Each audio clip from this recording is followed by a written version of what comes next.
Ayay, nangamoy talaga yung niluto kong pusit sa bahay. Oh.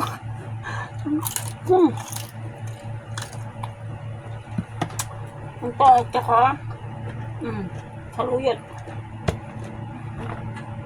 Sarap, oh. Baka hindi ko maubos kasi nangamoy.